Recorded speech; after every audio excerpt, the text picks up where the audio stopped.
Peggy 7.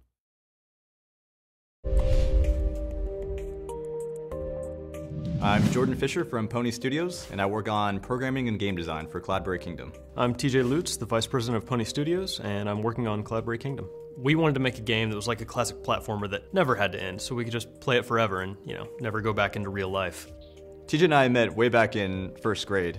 He was sort of a big jock at the time, and I was already a computer geek, but we had this common ground where we would play video games together all the time. Ever since I met Jordan, we've been coming up with silly ideas for games. We never really finished any, so that'll be what CloudBerry Kingdom's for, our first actual complete title. CloudBerry started one summer when Jordan came back to town. I was still in Wichita at the time, and he wanted to show me the concept he had for a game. I was working on my PhD in math. The idea for CloudBerry actually came from a math problem. How do you make random levels? How do you teach a computer to design these levels? He showed me this little concept that he'd put together, and I absolutely loved it.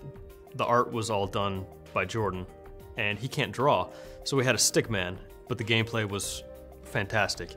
Really from that moment on, I knew that we had something, and we had to make something out of it. At that point, I ended up dropping out of grad school. I moved back to Kansas, into my mom's basement. TJ moved in as well. It was kind of awkward. And we started working on really polishing up this demo, getting it ready for a competition that Microsoft was holding called Dream Build Play. We ended up placing 10th in the competition, which, we were excited about, but it wasn't first. We were a little bit lost. We didn't know how to get the game published. We didn't know where to take it. So we really just ended up shelving it for about a year. Jordan went off to complete his degree. I went off to get more money because we ran out on the first try. I finished my PhD and I got a job out in New York, but it really just wasn't what I wanted to do with my life. And the sort of turning point was one day when I just told him I was quitting and really just started working full-time on CloudBerry. So I immediately started persuading TJ that he needed to quit his job too and move out to New York City. When Jordan first gave me the phone call that he had, quit his job and he's wanting to finish CloudBerry, I was a little concerned, I guess is the best way to put it.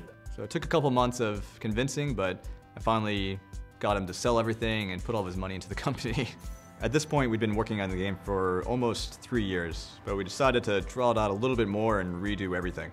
The mechanics of the game were just gorgeous, but when it came to the art and the overall packaging, it wasn't ready. So we ended up turning to Kickstarter. We got a lot of positive feedback. A lot of people seemed to really enjoy the game. So we brought on a really amazing art studio, Tiger Hair Studios.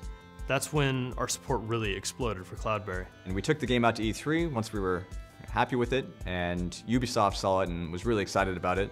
We partnered up, and they've been helping us get distribution deals and all sorts of stuff ever since.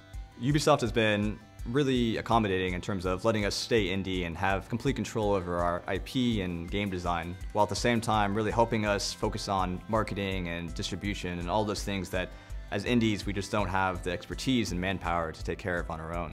When I started working full-time on CloudBerry, I knew I needed a lot of help. We met Michael, who's our biz guy, and he really just started trailblazing for us. Me and my friends used to daydream about making games and testing games. So when I met Jordan and the opportunity arose, I jumped on it. There have been 2 programmers working on the project, me and Oleg Kozhushnyan. We can't actually say his name, but it's something Russian. Making games is all I've ever wanted to do. It's one of the main reasons why I got into programming in the first place. It's almost impossible to make a game on your own, and it's just so much more rewarding to work with a great team to bring your game to life. TJ and I have been working on this game for 4 years together. We're business partners, we've put all of our money together. At this point, we're living together in some guy's basement. Really, we spend every waking minute together. But still, it's really great to have your best friend working on this project and just covering your back whenever you're messing up. Without Jordan, really, there's no way I would even be here. I'd still probably be working construction and hating being in Kansas. What I'm really excited about is seeing how far human players can go. We can see the computer beat really crazy levels, but I really want to know how far will CloudBerry push gamers? It draws people in that aren't really even gamers. There's some sort of hypnotic quality to it, and people just kind of gravitate towards it, and it's really exciting for me to see. I would make a game again in a heartbeat. It has been the most fulfilling thing I've done with my life so far. CloudBerry Kingdom will finally be available in spring 2013. On Xbox 360, PlayStation 3, Wii U, PlayStation Vita, and Steam.